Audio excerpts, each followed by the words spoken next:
Assalamualaikum warahmatullahi wabarakatuh. Perkenalkan, nama saya Yulianti Hamzah. Saya adalah mahasiswa D3 Keperawatan Poltekkes Kemenkes Ternate. Kali ini saya akan membahas mengenai prosedur pemeriksaan fisik pada anak dengan gangguan oksigenasi, patologi sistem pernapasan, dan kardiovaskuler, yang di dalamnya meliputi 3 bagian. Yang pertama, pemeriksaan kecukupan oksigen dan sirkulasi, pemeriksaan perubahan irama napas dan irama jantung, dan pemeriksaan bunyi napas dan bunyi jantung. Kita masuk SOP yang pertama, yaitu oksigen. Pengertian, memberikan tambahan oksigen pada klien yang membutuhkan. Tujuan, untuk mencegah dan memperbaiki hipoksi. Indikasi, klien dengan kecukupan oksigen kurang. Persiapan alat, yaitu kanul dan masker wajah. Jika kita menggunakan kanul, kita membutuhkan alat-alatnya, yaitu tabung oksigen dengan flowmeter, humidifier dengan cairan steril, air matang sesuai dengan peraturan rumah sakit, nasal kanul dan selang, serta kasa jika diperlukan. Sedangkan pada masker wajah, kita membutuhkan tabung oksigen dengan flowmeter, humidifier dengan cairan, masker wajah dengan ukuran yang sesuai, serta elastis band atau karet pengikat. Masuk pada tahap interaksi, mengecek program terapi, mencuci tangan, menyiapkan alat. Tahap orientasi, memberikan salam kepada klien dan menyimpan nama klien, menjelaskan tujuan dan prosedur pelaksanaan, menanyakan persetujuan klien. Masuk pada tahap kerja. 1. Kaji kebutuhan terapi oksigen dan periksa kembali perintah pengobatan. 2. Menyiapkan posisi klien dengan nyaman. 3. Atur posisi dengan semi-fowler jika memungkinkan. 4. Jelaskan bahwa oksigen tidak berbahaya bila petunjuk keamanan diperhatikan dan akan mengurangi ketidaknyamanan di psno. 5. Atur peralatan oksigen dan humidifier. 6. Putar oksigen sesuai terapi dan pastikan alat dapat berfungsi dengan baik. 7. Cek oksigen dapat mengalir secara bebas lewat selang. Seharusnya tidak ada suara pada selang dan sambungan tidak bocor. 8. Atur oksigen dengan flowmeter sesuai dengan perintah, misalnya 2-5 ml per menit. 9. Pasang alat pemberian oksigen yang sesuai. Jika kita menggunakan kanul, letakkan kanul pada wajah klien dengan lubang kanul masuk ke hidung dan elastis band melingkar ke kepala. Plester pada bagian kepala. Alasi selang dengan kasap pada elastis band dan tulang pipi jika dibutuhkan. Sedangkan pada masker, tempatkan masker ke arah pasien dan letakkan dari hidung ke bawah. Atur masker sesuai dengan bentuk wajah. Masker harus menutup wajah sehingga sangat sedikit oksigen yang keluar lewat mata atau sekitar pipi dan dagu. 10. Setelah selesai melakukan tindakan, rapikan alat dan pasien. Lanjut, kita masuk ke SOP yang kedua, yaitu SOP sirkulasi. Pengertian, inhalasi uap dengan obat atau tanpa obat dengan melalui saluran pernapasan bagian atas. Tujuan pertama, sekret menjadi lebih encer dan mudah untuk dikeluarkan. 2. Pernapasan menjadi lebih lega. 3. Selaput lendir pada saluran napas menjadi lebih lembab. 4. Mengobati peradangan pada saluran pernapasan bagian atas. Indikasi, klien dengan kecukupan sirkulasi kurang. Persiapan alat yang pertama, baskom berisi air mendidih, 2 obat bila diperlukan, misalnya mentol, Vic, dan lain-lain. 3. Handuk 2 buah, 4 bengkok 1 buah, 5 peniti 2 buah, 6 vaselin dengan sudut lidah kain kasa beberapa potong. 7. Kain pengalas baskom air panas. Masuk pada tahap prainteraksi. 1. Mengecek program terapi, mencuci tangan, dan menyiapkan alat. Tahap orientasi, pertama memberikan salam kepada pasien dengan menyiapkan nama pasien. 2. Mendekatkan alat ke pasien. 3. Menanyakan kesehatan pasien. Tahap kerja.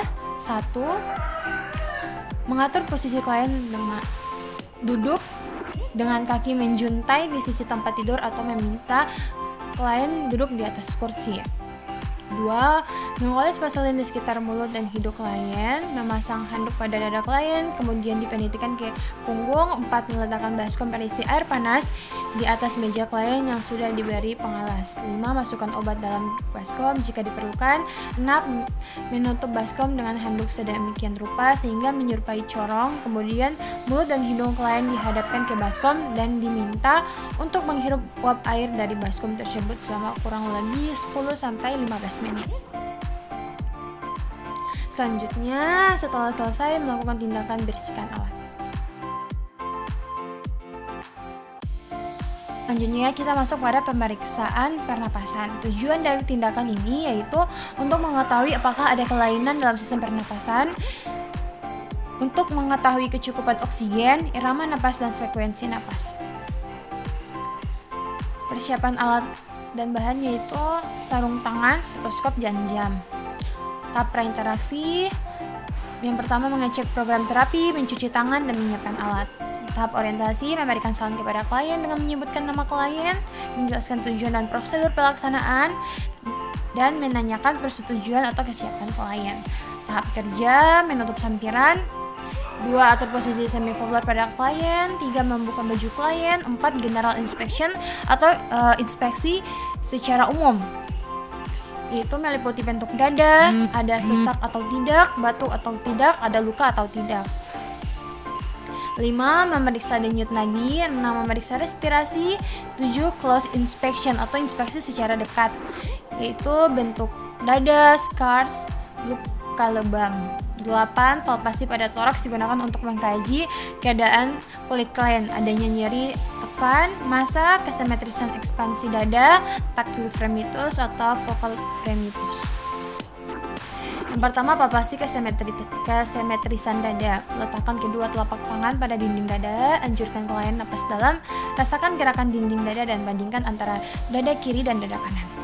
Yang kedua, palpasi tactile fremitus. Letakkan kedua telapak tangan pada kedua lapang paru, kemudian minta klien mengucapkan 77, kemudian letakkan kedua telapak tangan pada dinding yang sama tetapi secara bersilang. 9. Perkusi. Perkusi dilakukan dengan cara mengatuk jari tengah tangan yang tidak dominan oleh jari tengah dominan. Perkusi pada dinding toraks dilakukan pada ICS celah antara tulang rusuknya. 10. Penilaian suara perkusi toraks. Sonor adalah suara paru normal, redup terjadi konsolidasi paru, pekak terjadi bila paru tensi cairan. Suara ini normal bila terdapat pada ICS 3-5. Midsternal sinistra karena terdapat jantung. Hipersonor terjadi bila ada timbunan udara yang berlebihan. Serta auskultasi pada daerah vaskuler, bronkovesikuler, trakeal, dan bronkial. Tahap terminasi, rapikan klien, kaji respon klien, berpamitan pada klien, membuka sampiran, dan mencuci tangan, serta dokumentasi. Kita masuk pada pemeriksaan jantung. Pengertian, pemeriksaan non-invasif yang digunakan untuk mengetahui keadaan jantung melalui pemeriksaan fisik terdiri dari inspeksi, palpasi, perkusi, dan auskultasi. Tujuannya, pemeriksaan dilakukan untuk mengetahui kondisi fisik jantung. Indikasi yang pertama, pada klien dengan pemeriksaan fisik rutin atau check up. 2. Penilaian beberapa gejala seperti nyeri dada, napas pendek, pusing, pingsan, atau palpitasi. Persiapan alat yaitu sarung tangan dan stetoskop. Tahap prainteraksi, mengecek program terapi, mencuci tangan, serta menyiapkan alat. Tahap orientasi, memberikan salam kepada klien dengan menyiapkan nama klien, menjelaskan tujuan dan prosedur pelaksanaan, menanyakan persetujuan klien. Masuk pada tahap kerja, yang pertama baringkan klien dengan tenang di bed, tangan dan kaki tidak bersentuhan. 2. Inspeksi, yaitu melihat ada tidaknya bendungan vena pada dinding dada, serta melihat pulsasi ictus cordis. Palpasi, mencari pulsasi ictus cordis. Perkusi, menentukan batas kanan jantung. Batas kanan jantung ditentukan setelah batas paru hepar ditemukan.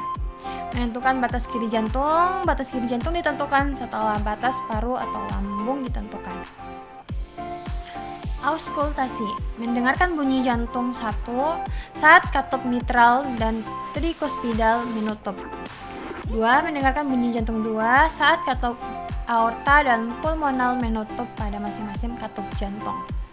Tahap terminasi, membuka sampiran, cuci tangan, dokumentasi hasil tindakan yang telah dilakukan.